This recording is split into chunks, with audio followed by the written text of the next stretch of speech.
Mirëmbrëma të nderuar shikues të emisionit Doktor Plus, kënaqësi të shihemi sërish edhe në këtë javë. Sonte do të trajtojmë një temë shumë të rëndësishme e që prek secilin prej nesh në mënyra të ndryshme. Shëndetin e trurit dhe ndikimin e tij në jetën e përditshme, si nga aspekti neurologjik, po ashtu edhe psikologjik. Në këtë kohë me ritëm të shpejtë jetese, gjithnjë më shumë po flitet për ankth, për depresion, lodhje mendore, harres apo realitet. Si ndikojnë këto në jetën tonë, në shëndetin mendor? Për të gjitha këto pyetje do të flasim me specialistën e neurologjisë Majlinda Esati Qerimi. Por para se të fillojmë me intervistën kryesore, vazhdojmë ta shikojmë historien e realizuar nga gazetarja jonë Rona Veseli.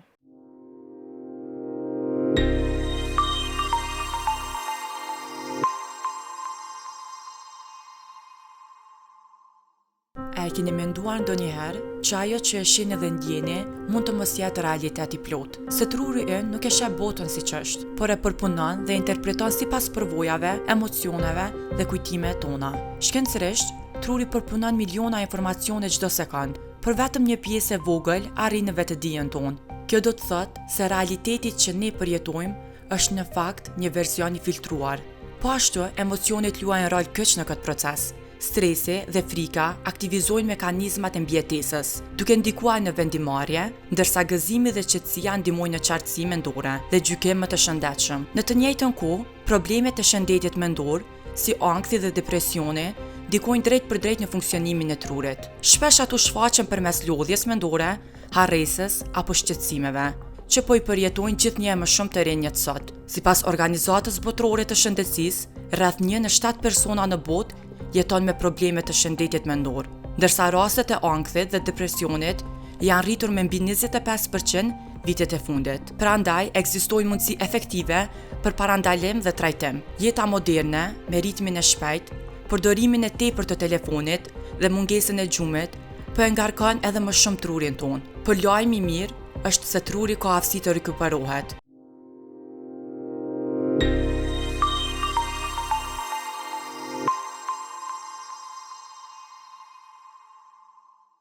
Shikues të nderuar, po rikthehemi prapë në studio për ta vazhduar intervistën kryesore me të ftuarën tonë. Doktoresh, faleminderit shumë që je pjesë e emisionit Doktor Plus. Faleminderit kënaqësi dhe për mund të jem mysafirë juaj. Doktoresh, me qenë se sot po flasim për një temë mjaft të rëndësishme që prek shëndetin mental. Si e percepton truni yt jetën që ne e jetojmë? Si është ajo ndjenja fizike apo realiteti sakt apo perceptimet e gabuara që ne i mendojmë? Së pari kisha përshkru pak trurin si organ shumë të rëndësishëm të trupit tonë. Truri për nga pesha ka peshë vetëm 1,5 kg, përbën vetëm 2% të tërësisë së peshës sonë trupore, por në anën tjetër harxhon gati se 20% të energjisë tonë trupore. Andaj truri me shumë regione të tij, të cilat janë përgjegjëse për shumë funksione, shpenzon shumë energji, është shumë e rëndësishme për të cekur edhe hormonet të cilat luajnë rol në funksionimin e shumë funksioneve tona trupore, duke përfshirë këtu pastaj edhe gjendjen tonë mentale, psiqike, emocionale. Në kohën që jemi duke kaluar në globalizmin, në dinamikën tonë të shpejtë të jetës, në stresin kronik që kalojmë shumë herë, truri ynë nuk mund ta përcaktoj cili është rreziku aktual dhe cila është vetëm perceptimi ynë që marrim nga faktor të jashtëm. Sepse në qoftë se kalojmë vetëm në një stres akut, afat shkurtër, i cili edhe është më i domosdoshëm, dhe stresi konsiderohet si emocion normal, është i domosdoshëm për trupin tonë, sepse në rast të rreziku atëherë aktivizohet sistemi i mbijetesës me moton lufto ose ik. Por në qoftë se kalojmë në një stres kronik, atëherë na shkaktojnë probleme. Po sa ndikon atë pjesën kur ne i marrim vendimet tona në jetën e përditshme, si kur me qenë frika, gëzimi, apo dhe hidhërimi? Po shumë herë në rastet e streseve ose ngakesave psiqike, shumë herë nuk mund të marrin vendime të drejta. Prandaj në praktikën tonë si mjek e kemi shumë të rëndësishme se si ja transmetojmë pacientit diagnozën, se çka e pret e ardhmja, gjithashtu sidomos në drejtimin e neurologjisë, në drejtimin e neuropsikiatrisë, në drejtimin e geriatrisë, është shumë herë e domosdoshme që të jetë prezent edhe familjare. Sepse pacienti në gjendjen akute, stresuese, kur ndoshta i vjen një lajm i papritshëm, është i papërgatitur, një përqindje të madhe të informacioneve nuk mund t'i përpunoj, andaj duhet edhe personi i dytë ose i tretë për trajtim të më të tjeshëm, që ndoshta edhe kur dalin nga ordinanca ta informojnë pacientin pastaj në shtëpi.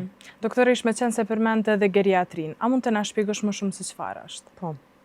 Geriatria është relativisht një drejtim i ri mjekësor, pak i njohur në Kosovë, regionin e Ballkanit. Unë kam si specializim të dytë të cilën e kam përfunduar në Gjermani. Geriatria mirret me sëmundjet të moshave të shtyra, mbi 65 vjeçare dhe tek pacientat që kanë më shumë se 3 sëmundje. Por jo gjithherë është e ndërlidhshme me moshën, sepse ka shumë pacienta që janë nën moshën 65 vjeçare, por vuajnë nga shumë sëmundje kronike. Andaj ne si geriatër e kemi mëse të nevojshme që pacientave t'ju shpjegojmë sëmundjet në detaje, sëmundje kronike kardiovaskulare siç është hipertensioni, diabeti, hiperkolesterinemia, sëmundje tjera neurologjike, Parkinsoni, demenca, çrregullimet e gjumit, osteoporoza, artriti, e shumë sëmundje tjera kronike të cilat pacientin e ndeshin çdo ditë me ankesa dhe hasin në vështirësi në marrjen e informacioneve të duhura, sepse pastaj kalojmë edhe në pjesën tjetër kur pacientat për shkak të këtyre sëmundjeve marrin edhe shumë medikamente dhe në praktik vërehet shumë herë që ndonjëherë ne neglizhojmë ose harrojmë edhe interaksionin ose ndërveprimin që kanë medikamentet me njëra tjetrën. Prandaj ne si geriatër jemi aty që të analizojmë ndërveprimin e tyre, që të analizojmë dozimin e saktë. Shumë herë në praktik hasim kur ndoshta në një periudhë kohore të trajtimit pacienti nuk ka nevojë edhe për shumë medikamente, na bëhet neve mundshme që disa dhe t'ja largojmë. A është ajo pjesa e pacientëve të cilët marrin medikamente më shumë që kanë më problem dhe ju bën ashtu, mund të themi, më të mërzitshme gjatë përdorimit të tyre? Gjithsesi, dhe sidomos edhe shpërndarja e marrjes së medikamenteve gjatë 24 orëshit. Ne shumë si profesionistë dim që në qoftë se marrja e medikamenteve është një herë në ditë, atëherë rregullësia e marrjes së medikamenteve është më e saktë, sepse pacientat kujtohen të marrin një herë në ditë, kur kalon dozimi 2 herë në ditë, fillon të shfaqet edhe jo kooperacioni i pacientave, e shumë e vështirë bëhet kur të mirët 3 herë në ditë. E mos flasim asnjë këtu edhe për polifarmacin, kur bëhen shumë medikamente, kur pacientat edhe e kanë vështirë të dinë cili medikament për cilën sëmundje marrin. Prandaj geriatria mirret në përgjithësi me multimobilitetin, që të ruajmë, të prevenojmë sa më shumë sëmundje tjera, të ruajmë edhe pavarësinë e pacientit dhe cilësinë e jetës së tyre. Doktorish, po si lidhet shëndeti mendor me shendetin neurologjik? Sa janë të afërta këto dyja dhe a mund të ndikojë edhe ankthi dhe depresioni në këtë çështje? Unë shumë herë pacientave të mi ju shpjegoj që truri nuk mund të ndahet nga trupi. Fizika nuk mund të ndahet nga psiqika. Truri si organ, duke prodhuar gjithë ato hormone natyrisht që ndikojnë në psiqikën tonë. Gjithashtu ana e kundërt, gjithë faktorët provokues që vijnë nga jashtë, ndikojnë në anën tonë emocionale dhe duke u ngarkuar ana emocionale na shfaqen pastaj edhe simptome psikosomatike. Neve dim që nëse kalojmë në një stres qoftë akut apo kronik, edhe ata që nuk kanë dije me mjekësi e dinë që fillon e rritet frekuenca zemrës, fillon e rritet tensioni, të ndosën muskujt, kanë pengesa nëse kalon në një periudhë më të gjatë, atëherë kanë pengesa edhe me kvalitetin e gjumit, bie sistemi imunitar, shumë pacienta kalojnë pastaj në gjendje anksioze, në gjendje depresive, dhe kështu bëhet një lëmsh i madh i simptomeve ku pacientat pastaj janë në udhkryq dhe nuk dinë ku dhe si të kërkojnë ndihmë. Ndonjëherë ndihma edhe nuk ofrohet në mënyrën e duhur sepse shfaqen as shumë simptome psikosomatike sa që edhe profesionistat mjekësorë të fushave të ndryshme e kanë vështirë t'i diferencojnë, qoftë një dhimbje barku, qoftë një tahikardi, qoftë një dhimbje koke, qoftë marramendje, dhe përfundojnë duke realizuar shumë e shumë ekzaminime,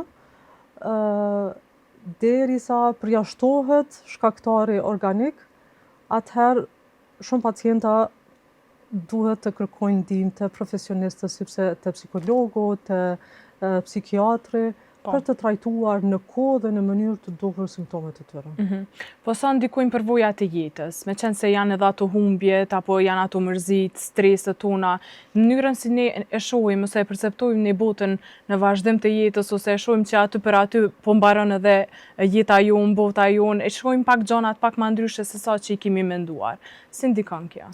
Po, është shumë e vërtet që në qoftë se kalojmë në një presion psikik, ajo po që ka një bazament dikun është shkaktare. Shumë herë vetë pacientat nuk din të shpjegojnë ku është shkaktare.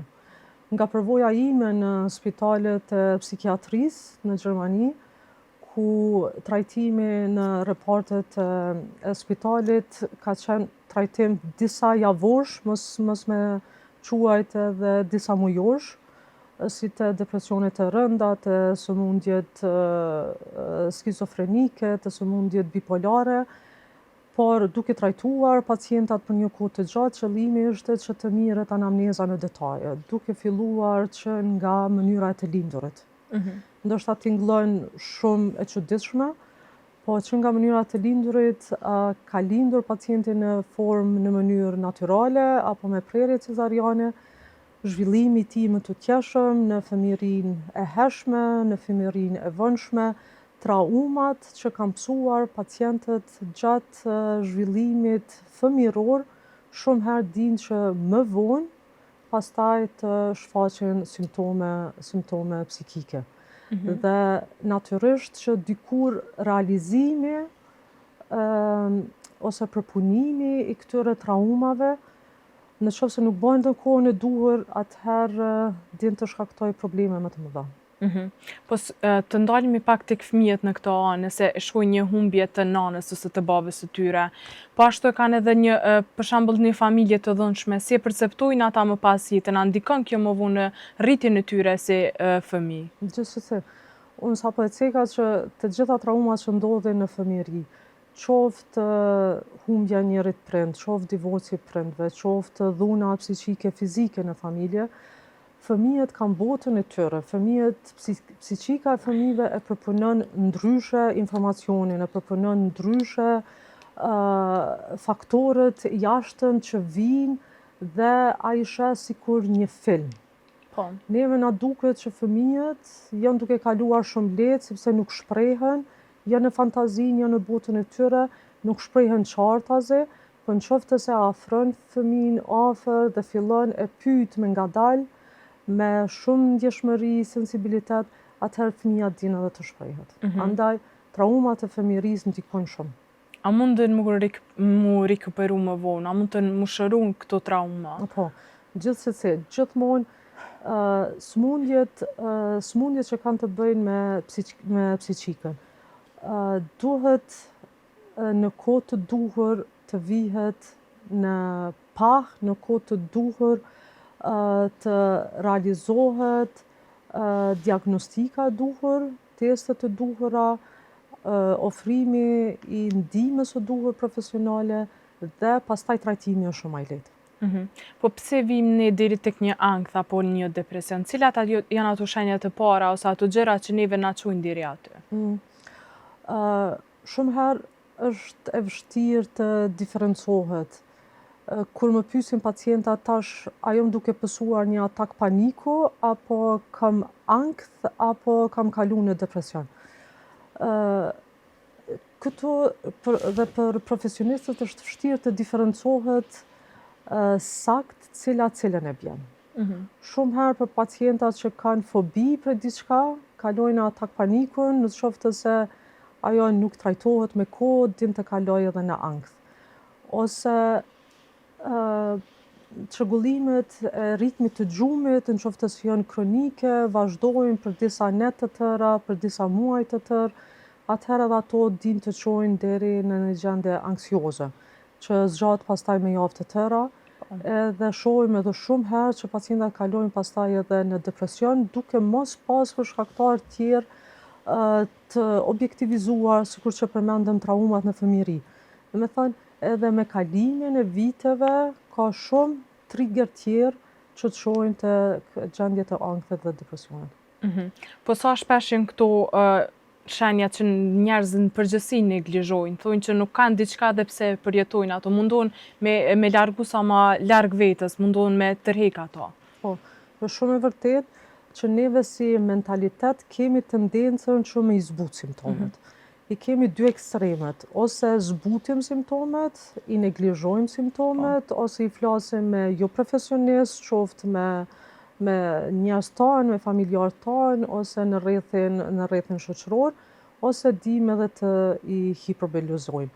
Prandaj është me rëndësi që të drejtohet të profesionisti, qoftë neurologu, qoftë psikiatri, ose të psikologu, dhe të mos zhgënjehen pacientat në qoftë se në vizitën ose në seancën e parë nuk i jepet emër ankesave të tyre. Por kontakti me profesionistin e bën që kadal të nxjerrën në pah simptomet që i kanë, duke i kanalizuar dhe duke i drejtuar në trajtimin e duhur. Doktoresh, me qenë se përmend edhe vizitën e parë, a ka pra edhe prej atyre personave që nëse në vizitën e parë nuk ndjehet ashtu në rregull ose nuk e shet të nevojshme me vazhdu seancat e tjera, vazhdojnë largohen, nuk vizitojnë më psikologun, neurologun ose dikë tjetër, pse ndodh kjo? Po, kemi shumë raste, qoftë në fushën e neurologjisë, qoftë në fushën e psikiatrisë, pacientat kur drejtohen te mjeku ose te profesionisti mjekësor, kanë pritshmëri të larta, që qysh në vizitën e parë të caktohet diagnoza dhe të shkruhet terapi. Është diçka që unë e hasur shumë në vendin tonë, kur pacientat presin më shumë që t'i shkruhet terapi, në raport që e lëshon me shkru një listë prej 4-5 medikamenteve, qoftë 3 prej tyre në qoftë se janë edhe vetëm suplemente, por me u shpreh në thojza nuk guxon të lëshohet raporti pa përshkruar diçka te terapia 2 pika dhe tutje. Ndërsa shumë pak ndikon, në qoftë se ndan kohë në vizitë 30 minuta, duke shpjeguar, duke sqaruar, duke i këshilluar pacientët që jo gjithçka dhe jo domosdoshmërisht shërimi vije vetëm nga medikamentet, nga banat e ndryshme, por një përqindje e madhe vjen nga vetë personi. Nga vetë personi, nga menaxhimi i stilit të jetës dhe marrja e frejve të pacientëve për jetën e tyre. Po e kemi edhe këtë problemin e të rinjve. Në kohë të sodit, ndoshta edhe jetesa është bërë qas shumë e shpejt, koha dinamike, kanë edhe lodhje mendorje, por edhe shpesh harrojnë. Cila është kjo çështje, domethënë pse ndodh kjo gjë? Po, është e vërtetë që në kohën e tanishme kemi shpeshtim të shumë simptomeve, mos me quajt gjithsesi diagnoza, të shumë simptomeve që lidhen me kokëdhimbjet, me marramendjet, me problemet e sistemit tretës, Dhe kjo ka të bëj veçanërisht me stilin e jetesës të rinjve. Të mos flasim për gjeneracionin Z, janë simptome pothuajse identike me ndonjë nuancë ndryshimi aty këtu, kur vijnë pacientët dhe thonë, më ka thënë një neurolog që ka migrenën dhe nuk po më ndihmojnë tabletat për migrenë, janë simptomet pothuajse të njëjta. Prandaj, unë prapë marr kohë që pacientëve në bazë të anamnezës së detajuar dhe ekzaminimit klinik të i parafrohemi vendosjes së diagnozave. Sepse është e vërtetë edhe në bazë të studimeve, së fundi dëgjova në video një seminar të profesor Dine të këtij muaji të prillit, për kush ka interesim mund ta ndjek në Deutsches Ärzteblatt. Profesor Dine tregonte që në një studim shumë të madh me mbi 41.000 njerëz në 18 vende të ndryshme të botës janë testuar dhe ka rezultuar që 2.9 miliard persona në botë vuajnë nga kokëdhimbja. Por, duhet të dihet të diferencohet mirë se nga 2.9 miliard njerëz vetëm 15% e tyre vuajnë nga migrena, ndërsa 25% vuajnë nga kokëdhimbjet tensionale, që në praktikën tonë si neurolog shumë herë bën të vështirë të diferencohet cila me cilën, sepse din të gërshëtohen, edhe pse kokëdhimbjet e migrenës janë shumë tipike, janë kokëdhimbje njanësore, shumë rrallë dyanësore, vrejën shumë qartë, pacienta din shumë mirë ti përshkruajnë, janë dhimbje pulsuese, ndërsa po din të gërshëtohen edhe me kokëdhimbje tjera tensionale, që dhe janë dhimbje shtanguese, shtypse, dhe din të kombinohen njëra me tjetrën, pastaj trajtimi në qoftë se bëhet vetëm për një diagnozë është më e vështirë të arrihet rezultat pozitiv, sepse kemi harruar të trajtojmë edhe pjesën tjetër. E këto shfaqen te gjeneratat e reja shumë, duke shtuar këtu ekspozimin e madh që kemi para ekraneve, para kompjuterit, para laptopëve, para telefonit, qoftë në fund të domosdoshme, sepse studentët nxënësët mësojnë në laptop, qoftë neve që punojmë, na duhet me dojmos të tonë në orën e ditë të punojmë para ekraneve, por edhe atë kohë të lirë që kemi, ne prapë shpenzojmë para ekranit të telefonit. Prandaj, janë shumë faktorë që aktualisht ndikojnë në shtimin e ankesave, siç përmenda, marramendjen, kokëdhimbjet, tensionin e shtuar të muskujve, depresionin, e kemi këtë pjesën, siç e përmendet edhe ju, probleme me koncentrimin, probleme me përqendrimin, shumë herë shpjegojnë pacienta sepse tani lexojnë në ChatGPT dhe thonë, doktoresh, unë kam sikur një brain fog, domethënë si një mjegullim i trurit, dhe këto shkaktohen për shkak të faktorëve të mjedisit të jashtëm. Po me qenë se përmend edhe ChatGPT-n, është më mirë një informacion nga ChatGPT-ja, me qenë se tashmë gjithkush po e përdor ato, apo një konsultim real me një doktor? ChatGPT është bërë edhe për ne, për profesionistët shumë sfidues. Unë e përmendi gjithmonë si në formë shakaje, vinë sidomos gjeneratat e reja që e përdorin më shumë këtë aplikacion, dhe neve siç e don profesioni jonë të marrim analizën, të ekzaminojmë, të vazhdojmë ekzaminime shtesë nëse është nevojshme, dhe në fund këshillon pacientin dhe i thua ai ke këtë, edhe pacienti ta bën bravo doktoresh, qashtu më ka thënë edhe ChatGPT. Domethënë na është bë sfiduese neve në jetën praktike. Për popullatën e cila nuk ka shumë dije rreth mjekësisë. Unë natyrisht që nuk mund t'i them mos e përdorni fare ChatGPT-n, përdorni deri në një masë kur fillon për juve informacionet të bëhen shumë të shthurura, kur informacionet që ju jep ChatGPT nuk mundeni vetë t'i kuptoni, asesi të mos marrin këshilla nga ChatGPT se cila smundje me çfarë medikamente trajtohet. E mira e deri tashme aplikacionit është që kur parashtrohen pyetje për diagnoza, pyetje mjekësore, prap në fund rreshti shkruan në fund konsultoheni me mjekun. Me qenë se përmendni pak ma herët edhe migrenën. Të na thuash diçka ma shumë për migrenën. Pse ndodh që gjithmonë e kanë atë problemin e migrenës, vetëm njëra anë e vetullës apo syrit mund të themi që mund të dhenë mjanë ato shenjat më të qarta që paralajmërojnë që kanë dhimbje? Po. Migrena i takon kokëdhimbjeve primare, sepse për të klasifikuar në pika të trasha, sipas shoqatës internacionale të kokëdhimbjeve, IHS, kokëdhimbjet janë klasifikuar mbi 200 lloje të kokëdhimbjeve, por 3 janë grupacionet më të mëdha, që janë kokëdhimbjet primare, kokëdhimbjet sekundare dhe neuropatit dhe dhimbje tjera të fytyrës. Në kokëdhimbjet primare bën pjesë migrena, bën pjesë kokëdhimbjet klaste, kokëdhimbjet tensionale. Në kokëdhimbjet sekundare pastaj janë disa nëngrupe, si ato në kuadër të etiologjisë vaskulare, gjakderdhje të ndryshme, vaskulite të ndryshme, hipertensioni intrakranial idiopatik, arteriti temporal, encefalopatia hipertenzive, ose edhe tromboza sinusale, ose tromboza e venave cerebrale. Pastaj është në grupi tjetër i infeksioneve, siç është encefaliti, meningitit, në grupi metabolik, pastaj në grupi traumatik e tjera. Ndërsa migrena, siç e ceka pak më herët, përbën afërsisht 15% të gjitha kokëdhimbjeve primare.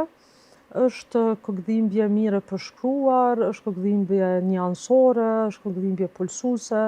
Shumë herë fillon në një formë aure, pacientat e vrejnë një skotëm, e vrejnë një lëvizje si fije, si shkëndia dritash, e cila shfaqet para fushës vizive, din të lëvizën nga pjesa e jashtme nga mbrenda ose kundërta, kanë mundim vjellje, kanë marramendje. Janë këto shenjat e qarta që Shenjat e qarta, dikur kjo aurë zgjat 20 minuta, në raste të ralla dhe deri 1 orë. Pastaj fillon kokëdhimbja pulsuese.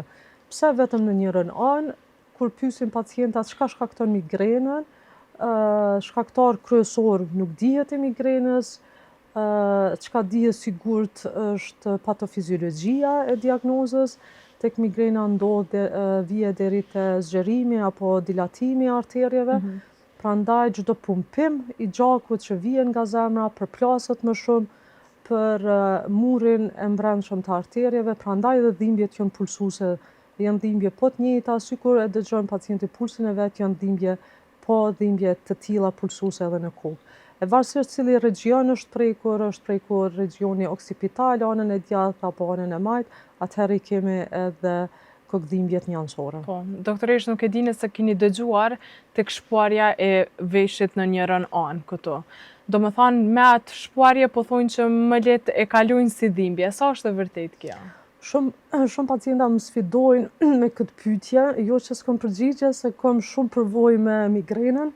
Në 2 vitet e fundit, në ordinancë private në një nga ordinancat në Gjermani, ne kemi pas një ditë në javë kur kemi pa 50 deri në 70 pacienta vetëm me migrenë. Ka qenë, domethënë, migrenë është prej shtumë, domethënë ka qenë vetëm dita e pacientëve migrenaz. Dhe aty kem pas histori të ndryshme të pacientëve, sepse din migrena me kalu në për fazat e lehta, faza mesatare deri te fazat e rënda, ku intensiteti dhe shpeshtësia e dhimbjeve migrenoze ditë të jetë shumë ditë brenda një muaji. Vathet magnetik ose piercing magnetik nuk kanë ende një bazë shkencore, andaj dita them sigurt që në Gjermani edhe nuk mirën kostot, që janë kostot të larta krahasimisht me regionin tonë, nuk mirën nga sigurimi shëndetësor, por pacienti kur është në hall din të investoj edhe të paguaj, dhe kostot e larta ka pas shumë pacient që kam bërë piercing magnetik dhe nga përvoja ime mund të them që 50-50% të pacientave kanë pas efekt pozitiv. Por nga ana shkencore, çka është mbas të hulumtimeve dhe informatave që kemi tani, kemi shumë medikamente në treg, të cilat ja lehtësojnë pacientit kokëdhimbjet e migrenës, qoftë terapi akute në ataqet akute migrenoze, e deri tek terapia profilaktike, që është në fond tabletash apo në fond të injeksioneve subkutane, që fatkeqësisht prapë duhet të cekin nuk janë prezente në regionin tonë. Por në fond tabletash po, vetëm që duhet gjithmonë të mos shpejtohet, por gjithashtu edhe të mos vonohet fillimi profilaktik i terapisë. Duhet të punohet ne si neurolog, duhet ta kemi qartë të punojmë sipas rregullit 10-20. 10 i bie në qoftë se maksimalisht 10 ditë në brenda një muaji për 3 muaj radhazi, ka marrë pacienti tableta ose medikamente që janë specifikisht për migrenës, që janë grupi triptaneve, apo kombinimi terapisë që përmbajnë edhe opioid, dhe me thënë janë tableta që konsiderohen prej tabletave më të rënda. Ndërsa të rregullin 20, maksimalisht 20 ditë brenda muajit, për 3 muaj radhazi, kanë përdorur pacientat paracetamol ose ibuprofen. Dhe në qoftë se plotësohen këto kritere, atëherë pacienti konsiderohet si pacient me diagnozë migrenë kronike dhe atëherë është mëse e indikuar të fillohet profilaksa. Profilaksa nënkupton fillim me tableta, të cilët pacientët shumë herë çuditën se nëse i themi na që grupi i beta blokë është si propanololi, IPët e pacientat që kanë hipertension arterial, po ja që ndikon tek reduktimi i ataqeve migrenoze brenda muajit, apo terapia antikonvulsive, siç është acidi valproinik ose topiramati, edhe këto përdoren tek sëmundja e epilepsisë, por ja që ndihmon edhe te migrena. Ndërsa te pjesa tjetër e terapisë me CGRP quhen antitrupat, fatkeqësisht nuk janë prezente, nuk gjenden në tregun tonë të regionit. Ato janë injeksione subkutane që mirën një herë në muaj dhe më besohet që kanë aq efekt pozitiv tek pacientët, kur pacientët na vizitonin para se të fillonin me këtë terapi, ishin shumë të deprimuar, kishin kvaliteti i jetesës ishte shumë i reduktuar për shkak të dhimbjeve të shpeshta, dhimbjeve shumë intenzive, shumë të forta, dhe pas 1 muaj, 2 muaj pas se fillonin me këtë terapi, më beson që kur hynin pacienta në ordinancë nuk i njehja, sepse ishin pacienta që ishin marrë me vetveten, kishin disponim të mirë, kishin motivim të mirë, kishin filluar me punën, dhe me thoni ishte përmirësuar edhe cilësia e jetës. Po tek sëmundja e epilepsisë, sa është e shpesh në vendin tonë? Statistikisht nuk e di sa është e shpesht, por neve në sektorin ambulant kemi shumë pacienta që na paraqiten me simptome të diagnozës së epilepsisë. Shumë herë din të na ngatrohen, sepse ka simptome që i përkasin ndoshta vetëm epilepsisë fokale, ku pacientët kanë vetëm një humbje të përqendrimit dhe për disa sekonda nuk bisedojnë, nuk thejnë përgjigje, ose kanë një humbje kvalitative të vetdijes, jo gjithsesi një humbje kvantitative të vetdijes, me rrëzim për tokë, me shtangim muskuj, me shkum nga goja, me shtangim nofulle, sepse të objektivizohet një krizë e tillë generalizuar epileptike është shumë e lehtë të vendoset diagnoza epilepsi, por për neve klinicistëve është më sfiduese në qoftë se kemi simptome tjera që i parafrohen epilepsisë fokale dhe trajtimi pastaj bëhet edhe më sfidues.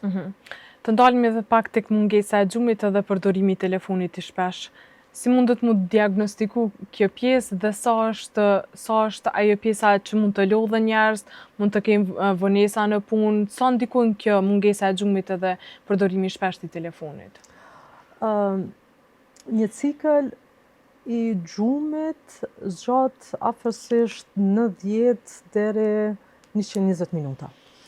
Një cikël i gjumit kalon në 4 faza, në fazën fillestare të përgjumjes, në fazën e mesit, në fazën e gjumit të thellë, ku fillon truri të rikuperohet, dhe faza 4 është faza REM, kur neve shohim shumë ëndra aktive. Tek personat të cilët kanë një stil jetese jo të shëndetshme, kur nuk e respektojnë bioritmin e trupit tonë, bioritmin e trurit tonë, kanë shumë pengesa. Këto duke përfshirë nuk e respektojnë orarin 22 apo 23 për të ushtrirë në shtrat pa telefon dhe për të munduar me fjetë, e deri në një kohë deri ka ora 6 ose 7 të mëngjesit. Domethënë ky bioritëm, ritmi jonë biologjik nuk respektohet. Andaj truri din atëherë të luj trik edhe me ne, sepse në qoftë se ne shtrihemi në shtrat dhe marrim një telefon, fikim dritën e dhomës së gjumit, atëherë drita LED e telefonit çon simptome trurit tonë përmes retinës, domethënë përmes syrit tonë shkojnë fotografi të shumta trurit. Edhe pse fillon pas orës 11-12 të prodhohet të rritet përqendrimi i melatoninës, që është hormoni jonë i gjumit, por neve me stimujnë nga jashtë, neve nuk e lëm trurin të flej. Andaj prej këshillave të para që i jap pacientëve është që kur të vendosin të shkojnë të flenë, atëherë të mos marrin telefonin me vete. Doktorish, edhe për fond, krejt këshilla prej krejt këtyre temave që i prekum nga pak, çfarë ki për t'ju thënë shkuesve tanë? Të informojnë popullatën rreth neurologjisë, e cila konsideroj që për vendin tonë është një fushë drejtim i mjekësisë kur ditë ngatrohet shumë edhe me drejtime tjera, ose jo shumë sakt din pacientat neurologu për çka është përgjegjës, për cilat smundje është përgjegjëse.